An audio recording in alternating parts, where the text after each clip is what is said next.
Kakšno je sicer vzdušje v stranki? To me zanima zato, ker so 4 vaši kolegi kazensko ovadeni, med njimi tudi gospod Vrtovec. Tako da je tudi vprašanje, če je dobro, da gre kandidirati, če ga bremeni pač kaznivo dejanje. Ja, v zvezi s tem prvič bi rekel, zelo zanimivo ali pa nenavadno je, da so mediji in nekateri drugi dobili vsebino ovadbe in bili z njo seznanjeni, medtem ko ti 4 kolegi, ki ste jih omenili, te ovadbe še zdaj nimajo v rokah. Oni ne vejo, kaj v ovadbi piše in se niti pred tem ne morejo korektno braniti. To je prva nenavadnost, ki kaže na to, to je pa drugič, da gotovo je policija tu instrumentalizirana, zlorabljena v namene, lahko rečeva, ustrahovanja in pa ustavljanja dela ene od opozicijskih strank, torej Nove Slovenije, zato, da bi nas kot ekipo upočasnjevala, da bi nam speljevala pozornost in jemala fokus na zadeve, ki pa so pomembne. Na drugi strani pa je to odvračanje tudi, bomo rekli, od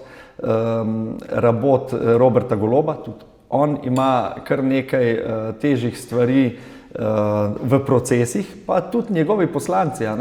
Zdaj vemo za Prosen Kralja, ki naj bi služil prek Ministrstva za zdravje, vemo za Uraniča, ki je dejansko pridobil očitno protipravno materialno korist, s tistim ponarejanjem listin v krajevni skupnosti, da je dobil asfalt v vrednosti 80 000 evrov, tako da tu je jasno, da gre za napad na te 4 poslance.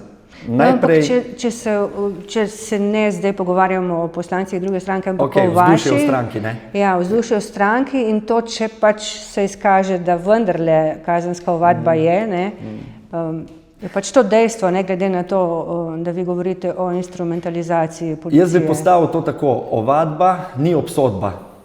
In jaz mislim, da tu se bo izkazalo, da ni nobene podlage, ampak najprej morajo ti 4 biti seznanjeni s tem, kaj noter piše in kaj jim očitajo, in jaz verjamem, da bo tožilstvo to, ko bo prišlo do tega, moralo završiti, ker ni nobene pravne podlage. Zdaj, kar se pa tiče stranke glede tega, a veste, to je pa zanimivo, taka stvar se mi zdi, da je našo stranko še bolj povezala, pa poenotila. Ja, zato, ker ljudje vidijo, da na nek način oni razumejo, ljudje niso neumni, ljudje razumejo, da če te nekdo na tak način na suho napada, še prej so bile druge afere, s katerimi naj bi bilo to zdaj povezano, se spomnite Dars, tretje, ampak tam je bilo vse raziskano, pa nič najdeno.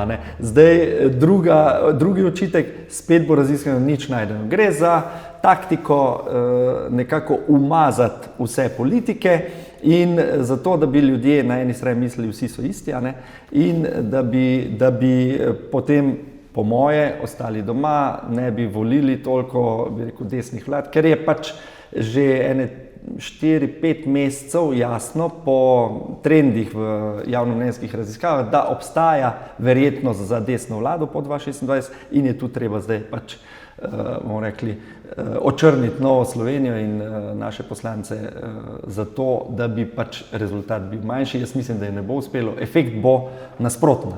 Efekt bo, torej ljudje vidijo, da si žrtev brez osnove in te potem še bolj podprejo. Na to bomo še videli, kaj bojo ljudje videli in kako bodo videli. To bo verjetno v veliki meri odvisno tudi od medijev, ki pa bi rekla, da so vsaj večinoma bolj naklonjeni vladi Roberta Goloba kot ne.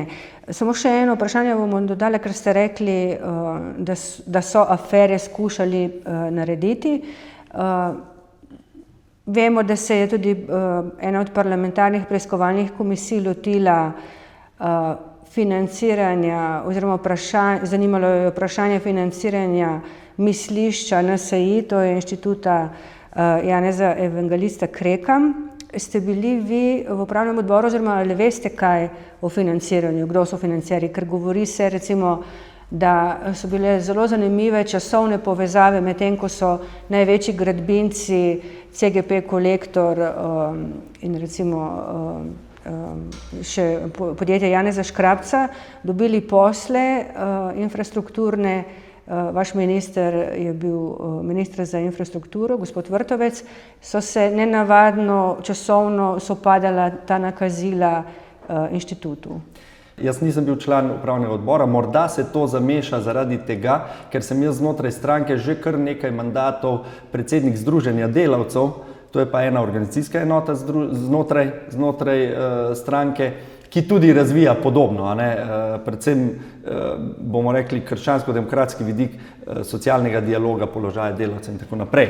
Zdaj, glede teh nakazil, ker nisem bil nikoli v organih IEK-a, tudi težko kaj komentiram, ampak kakor vem, pač veliko podjetij pravzaprav podpira večino ali pa vse politične stranke. To je pa zdaj stvar poslovodstva, kako se odločijo, kako nameniti svoje sredstva. Vaš oziroma inštitut pripravlja tudi ankete javnega mnenja, ker ne zaupate, vsaj tako je bilo rečeno, ker ne zaupate tem anketam, ki se delajo z različne medije. Hkrati ste pa vi sami dali narediti spet neko javno merjenje javnega mnenja in ugotavljate, kakšno je stališče vaših podpornikov do tega, da bi bili v vladi Janeza Janše. Ampak to ste že merili. Zakaj merite še enkrat? Mi veliko sprašujemo ljudi. Veliko smo na terenu, res redno se pogovarjamo z gospodarstveniki, kmeti, v sociali, zdravstvu in tako naprej. Ampak resna politična stranka se pa mora znati pozicionirati predvsem na podlagi velikih podatkov. In velike podatke lahko dobiš samo z anketami. Zato, da vidiš, kako ljudje pravzaprav tvoje dosedanje ravnanje ocenjujejo in kaj vidijo kot tisto, s čimer bi se morali ukvarjati naprej.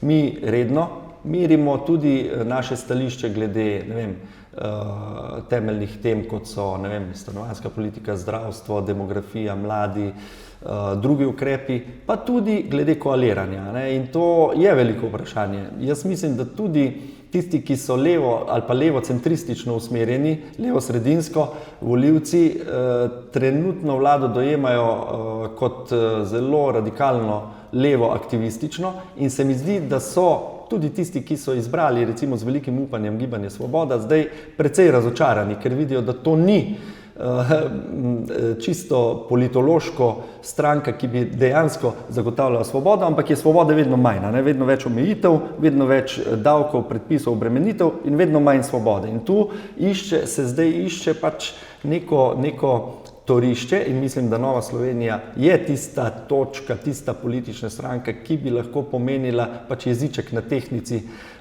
po volitvah 2026. Seveda bojo, lahko rečem, po moje sile zelo izenačene, boj bo trd, mi se tega ne bojimo, moramo pa imeti, zato delamo te ankete, dobre podatke, da vidimo, kaj je tisti sprožilec pri ljudeh, ki bi jih lahko zmotiviral, da pridejo voliti. Recimo, za Novo Slovenijo je zame izjemno zanimiv podatek, ki daje upanje, čeprav je situacija, bomo rekli, manj optimistična, ampak upanje pa daje, to, da imamo nadpovprečno močno podporo pri volivkah in volivcih v tistem najmlajšem delu, od 18 do 30 let.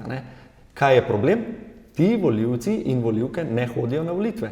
In zdaj mi iščemo poti do njih, kako jih spodbuditi. Torej, všeč mi je naš program, načeloma zelo podpirajo tudi naše moštvo, oziroma moštvo in ženstvo, ekipo, ampak hkrati pa manjka tisti sprožilec, da jih pripelje na volitve. In zdaj, ker ste me pa vprašali konkretno glede koaliranja z drugimi strankami. SDS-om in Janezom Janšo. Ker kolikor vem, so vaši podporniki temu naklonjeni večinsko, oziroma se jim to ne zdi težava. Poglejte, različna mnenja so znotraj stranke. Eni mislijo nikoli več, eni mislijo... Ne govorim zdaj o stranki, zdaj govorim o teh anketah. Ja. Mislim, da vsaj pred časom vem, da je bilo, čez 60%, da ni problem novično koaliranje z Janšo. Kar lahko potegnem iz teh anket oziroma rezultatov tega je, da so ljudje zelo praktični in pragmatični. V smislu, zdaj je treba narediti vse, da mi leta 2026 na volitvah pač to vlado odslovimo, torej da dobimo neko večino nad 46 glasov skupaj, ampak predsednik vlade je pa lahko samo tisti, ki mu uspe sestaviti koalicijo in mu to večino dobiti. Zato je ključno najprej, da mi svoje delo oddelamo, naredimo rezultat, kdo bo pa predsednik vlade in s kom se bomo povezovali, je pa po moje vprašanje za po volitvah. No, pa vendarle ga zastavljate, anketiranim, ampak ker ste rekli, da so mnenja v stranki o tem, ali z Janezom Janšo znova ali ne, različna, bi vas prosila potem za komentar izjave gospoda Mateja Tonina, odhajajočega predsednika vaše stranke, da je bil le on sam proti temu, da bi spet koalirali z SDS. No, to je, lahko rečem, njegova pozicija, ki pa po moje ni čisto objektivna. Sam menim, da dejansko, Matej Tonin je opravil veliko delo. V teh 7 letih, kolikor je predsedoval v Novi Sloveniji, so bili izjemno težki časi, spomnimo se covida, spomnimo se post-covida, tega okrevanja in tako naprej. Tako da tu moram reči, da smo skupaj pod njegovim vodstvom naredili kar lepe korake. Stvar se je ključno spremenila, vsaj kolikor jaz vidim in kolikor se mi zdi bolj objektivna slika, ko je bil izvoljen za evropskega poslanca. Zdaj, on je perfekcionist. To je pri njemu, jaz to zelo cenim, ker je perfekcionist in gre do konca in želi stvari delati dobro, še več kot dobro, odlično, na 110%. In jaz mislim, da je prišlo do točke, ko smo vsi skupaj ugotovili, da pač delati na 110% biti evropski poslanec, pa še predsednik Nove Slovenije, pa se vračam zdaj čisto na prvo vaše vprašanje, oboje skupaj, ker to je še ena služba pa poslanstvo zraven, da pač to ne gre.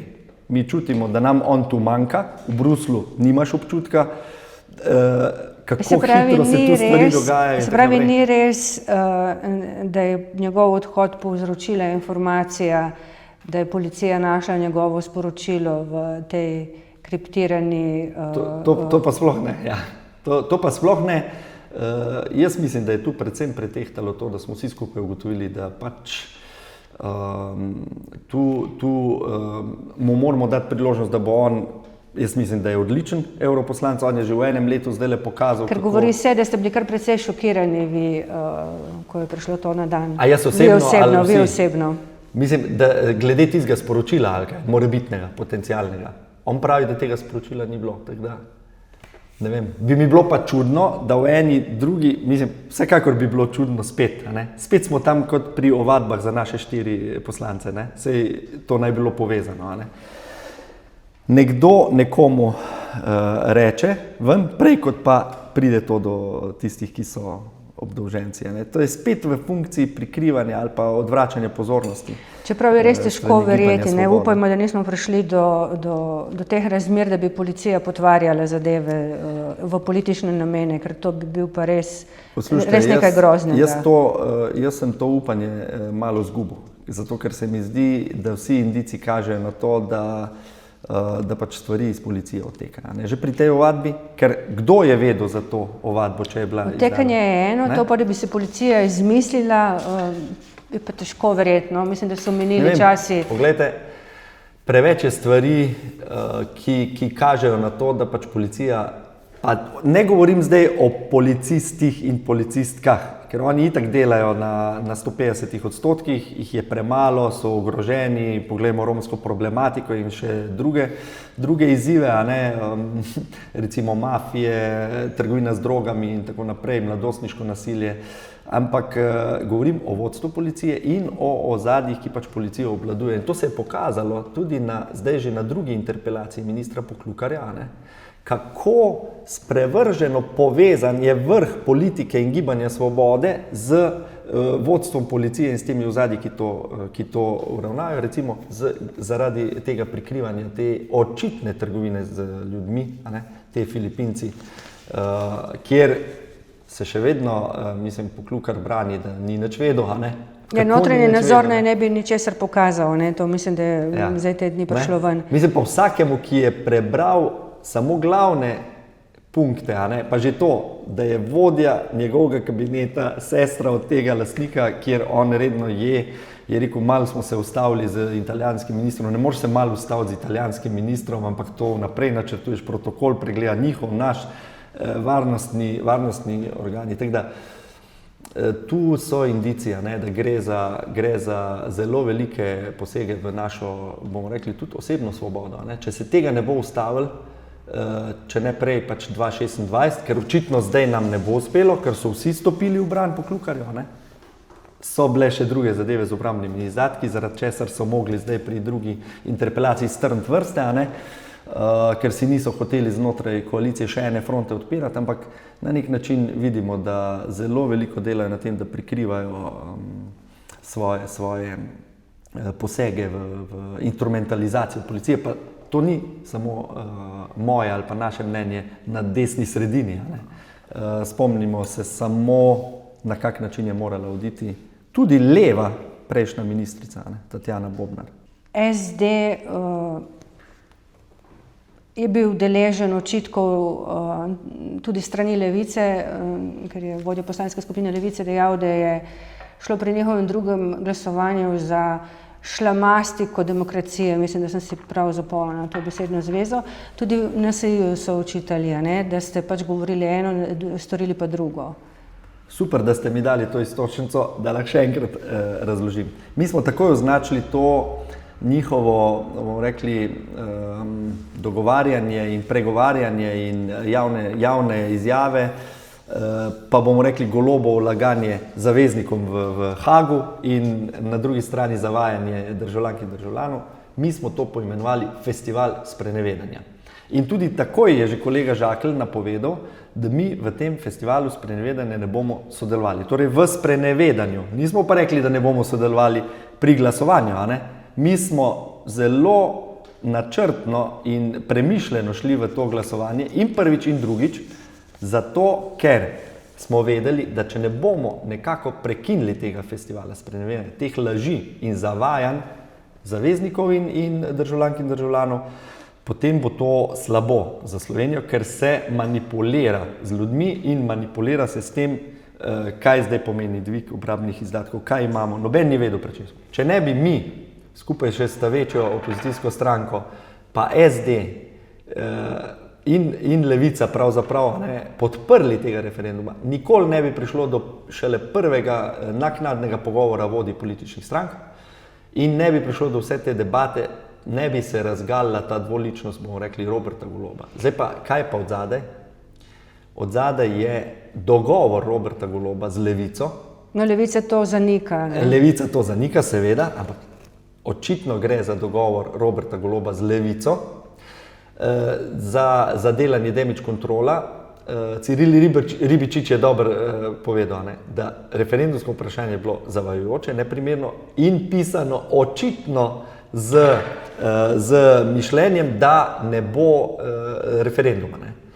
Ampak se je tudi parlamentarna zakonodajno-pravna služba povedala isto, ne, pred tem že. Ja, lejte, gospa Kos, parlamentarna zakonodajna služba v tem mandatu kot da ne obstaja. Karkoli rečejo, jih pregazijo. Ne. Še posebej, če so kritični, jih spregledajo. Predsednica Državnega zbora je pravnica, nekdanja sodnica in ona odloča o tem, kaj ji da, kaj ne, kot včasih cesara, ne, ki je pokazal za gladiatorja. Torej, tu je zdaj brezpredmetno zakonodajno-pravna služba, govorim čist z vidika gibanja Svobode oziroma koalicije.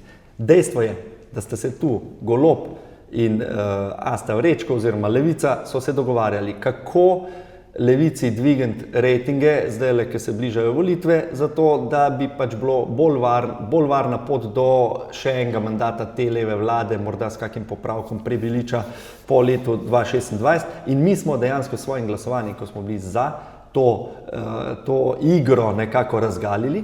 SD je pa seveda logično. Oni so se čutili inferiorne in, kako bi temu rekel, spregledane, a ne? Levica in Robert Golob so jih obvozili, a ne? In so rekli, tudi, mislim, so hoteli pristaviti svoj lonček, a ne? Drugače bi bili čist neopazeni. Tam je jasno, da imajo, bi rekel, podobno tekmo kot mi na desnem bloku, a ne?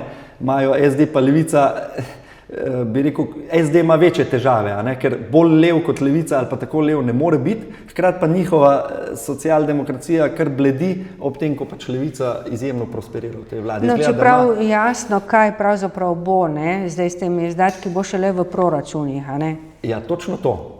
To, da je zdaj bil ta, bomo rekli, referendum sprenevedanja o obrambnih izdatkih zavrnjen, torej razveljavljen, sploh še ni sanacija tega vprašanja, ampak je šele začetek sanacije.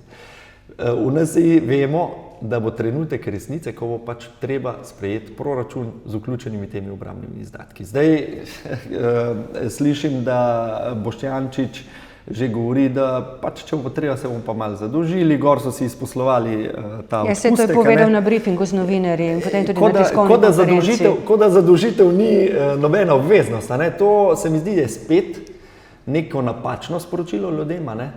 Ljudje pa mislim, da če bi se poglobili vse številke, vejo, da so vedno bolj obremenjeni in da zdaj v bistvu nekako obremenjujemo že naslednje generacije s tem, ko se zadolžujemo. Velike rezerve je pri porabi, poraba se nebrzdano, državna poraba se nebrzdano viša, proračunski primanjkljaj v dobrih letih zdajle velik, mislim, da govorimo o 800 milijonih, do sedaj, kaj bo konc leta, bomo videli in to mislim, da ni dobro.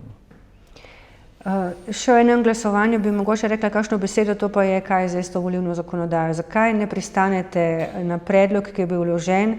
Gibanje Svoboda poudarja in upa, da boste spremenili svoje mnenje, da ne bi spreminjali zdaj tik pred volitvami in pravijo, da v bistvu te spremembe ne bi veljale za volitve 2026. Zakaj ne bi pokazali recimo neke modrosti in politične državotvornosti, da se pač tukaj premakne zadeva? Zanimivo je, ko ste to, zdaj bom začel zadaj. Od Nove Slovenije vsi, predvsem z leve, vedno pričakujejo modrost pa državotvornost. Odgovor je zelo jasen in zelo preprost. Če mi sprejmemo zdaj to, tik pred volitvami, pa rečemo, da bo to za naslednje volitve, recimo 2030, s tem vzamemo legitimnost volitvam 2026.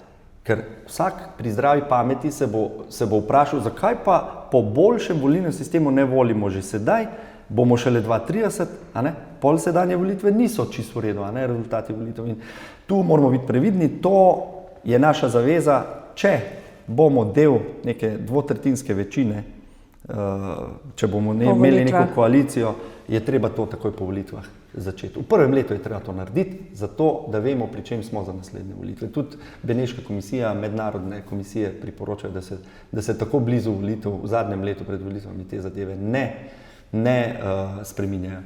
Kar pa se tiče upanja Gibanje Svoboda, da bomo mi to podprli, je pa to sprenevedanje in sprevrženo. Mi smo jim jasno povedali, da zdaj ni čas za to. Že nekajkrat oni kar, bi rekel, po nemarnem uporabljajo in operirajo z našim imenom in z našimi bomo rekli, ravnanji že v prihodnje. Pač mislijo, da s tem ustvarjajo nek pritisk in spet na drugi strani vidim, da politično pač odvračajo pozornost od svojih neuspehov. Kako vidite delovanje parlamenta? Prej ste bili poslanec in prej ste bili minister, ste bili, mislim, da 8 let v bistvu strokovni sodelavec v Državnem zboru. Glejte, žal lahko rečem, da v teh 15 letih smo priča eroziji parlamentarizma, sploh v zadnjih 3 letih je to šlo čez vse meje. Že dr. Rajko Pirnat, profesor dr. Rajko Pirnat je rekel, recimo, ko je označeval, takrat, ko se je opredeljeval glede 30-dnevnega roka za priznanje Palestine, se spomnite, referendum za priznanje Palestine, je predsednica Državnega zbora prvič v zgodovini slovenskega parlamenta kar sama odredila, da ne bo 30-dnevnega čakanja, ampak da bo pod pritiskom visoke podpore javnosti še pred evropskimi volitvami brez 30-dnevnega roka kar na hitro razpisala referendum. V čist, bomo rekli, aktualno kampanjsko-politične namene. To je takrat Rajko Pirnat rekel, da je to konec poslovniških rokov, zato ker je začela predsednica Državnega zbora razlagati oziroma tolmačiti poslovnik tako, da noben rok več ne velja, nobena določba in da je to nora in nesprejemljiva razlaga, je rekel profesor dr. Rajko Pirnat. In tu se z njim strinjam in v Novi Sloveniji lahko rečem, se nismo odločili, bomo rekli, obstruirati sej kolegija predsednice. Jaz hodim redno na te seje, ampak čist na vsaki seji izrazim to mnenje, protest In lahko rečem, da ko vidim, sicer večina ljudi je sklonjeno glavo, ampak tisti, ki jih najbolj zadevajo te, bomo rekli, krajšanje rokov, krnjenje javne razprave in tako naprej, ponovadi zelo kimajo. Ampak vidim pa, da je tudi neka strahovlada, ker si iz kroga koalicije nihče ne upa nič reči. Na hodnikih je veliko kritike, ampak pred kamero pa nihče nič. In to se mi zdi slabo, to kaže na neko, bomo rekli, skoraj totalitarizem znotraj, parlamentarizem se pa krnja. Zdaj prihajamo do tega, da na sejah Državnega zbora protestirajo posamezni poslanci ali pa poslanke, predvsem Svobode, tudi Levice včasih, imajo, bomo rekli, kot neke popadke totalitarizma, in protestirajo, zato ker imamo mi drugačno stališče kot oni. To je bilo zdaj nazadnje videno pri razpravi o eutanaziji. Seveda, te take stvari, ki so globoko etične, ki zarežejo v družbene norme. To se je videlo, da vas je prizadelo tudi pri razpravi o eutanaziji, ampak ker se nam čas izteka, bi vas mogoče vprašala samo še tole. Tudi vaši poslanci so deležni groženj, a ste se odločili, da boste vložili kakšno ovadbo kazensko? Lejte, bodiva kar konkretna. Poslanec Aleksander Reberšek, ki se, bomo rekli, poleg Vide Čadonič Špelič zelo angažiral glede, bomo rekla, preprečevanja zlorab socialnih transferov in pri tem, da se pač v družbi vzpostavi pravičnost in red, torej da so zakoni enaki za vse. Najbolj izstopajoča pri tem je romska problematika, nikakor pa ne gre samo za romsko problematiko. Tu imamo tudi mladostniško nasilje in tako naprej. Kakorkoli, on se pri tem zelo izpostavi in je zdaj v zadnjem tednu postal tarča groženj. Kar resnih groženj. Ja, resnih groženj, da ga bojo ustrelili, da ga bojo že našli, mu bojo pokazali in tako naprej. Poglejte, to je nesprejemljivo. Dejstvo pa je, da moramo žal v današnjem svetu izpostavljene osebe vedeti, da smo bolj izpostavljene tarče in zaradi tega imamo sistem, ki bi mu mogli zaupati, pa mu v zadnje čase težko zaupamo. Mi smo za kolega Reberška takoj obvestili pristojne službe Državnega zbora, zdaj naj bi delali, ne vem, mogoče je to kočljivo, da ne bi zdaj javno, ampak naj bi delali oceno varnostne situacije. Jaz vem, da bojo CVZ in ostali pristojni, kriminalistična policija in tako naprej ravnali profesionalno, upam pa, da imajo dovolj kadrov in tako naprej, da bojo ustrezno poskrbeli za preventivo varnosti poslanca Reberška in ostalih pač izpostavljenih. Tudi Vida Čadonič Špelič je z Dolenjske in neposredno izkuša, bomo rekli, to življenje ob romski skupnosti. Dejstvo pa je, da mi smo bolj izpostavljeni in večje tarče, ampak najbolj pa trpijo tisti ljudje, ki pa ob teh romskih nasilnežih, saj niso vsi Romi enaki, saj niso vsi, ki zlorabljajo socialne transfere ali pa vsi nasilneži, nekateri so samo nasilneži, kriminalci se ukvarjajo z drogo, orožjem in tako naprej in tiste je treba ustaviti in tu nismo dovolj učinkoviti. Je pa to nesprejemljivo, da do tega lahko prihaja in jaz pričakujem, da bo tu CVZ, policija in tako naprej upravlja svoje delo profesionalno in te take, ki grozijo z smrtjo, z ustrelitvijo in tako naprej ustavlja. Ker dejansko, spomnim samo na primer župana Ribence na Dolenjskem, to pomeni, ti nisi ogrožen samo v svojem domu, ampak nič hudega sluteč, on je bil na gasilski veselici in so ga napadli iz nič, potem še enega srednješolca tam na poti iz te veselice domov, kar je bilo še hujše, ker tam ni bilo priča, in še številne druge stvari imamo. Zdaj, skratka, romska problematika bo namesto migrantske očitno del del razprav v predvolilni kampanji, ki se bo začela verjetno že kar jeseni, ko se boste vrnili iz parlamentarnih počitnic. Jaz zelo pozorno spremljam Merca pa njegovo vlado v Nemčiji. Mislim, da tudi v Avstriji so se lotili te migrantske problematike po zamujenih letih, prejšnjih vlad. Se mi zdi, da bo tudi v Sloveniji to kar resna debata. Zato, ker mi nimamo samo, ne vem, albanskega dela naših sodržavljanov, pa prebivalcev. Nimamo samo romskih skupnosti, ampak imamo zdaj že veliko teh priseljencev, ki so, ne vem, Afganistanci, Sirci, Maročani in tako naprej.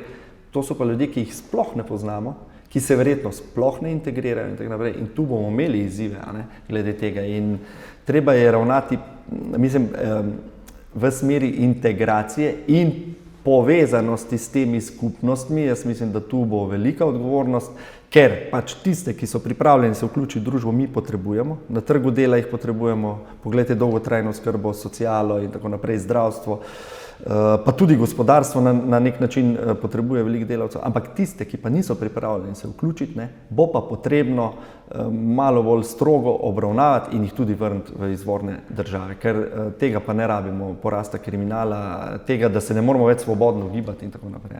Tako da migranti, romska problematika, albanska problematika, seveda zdravstvo, dolgotrajna oskrba. Mislim, da bomo potrebovali, jaz sam ocenjujem, ker zelo dobro poznam sistem, 2 do 3 leta, da bomo sploh prišli na nulo, da bomo popravili vse škodljivosti in vse napake, ki jih je sedanja vlada, seveda je najbolj odgovoren minister Maljevac, naredila glede dolgotrajne oskrbe.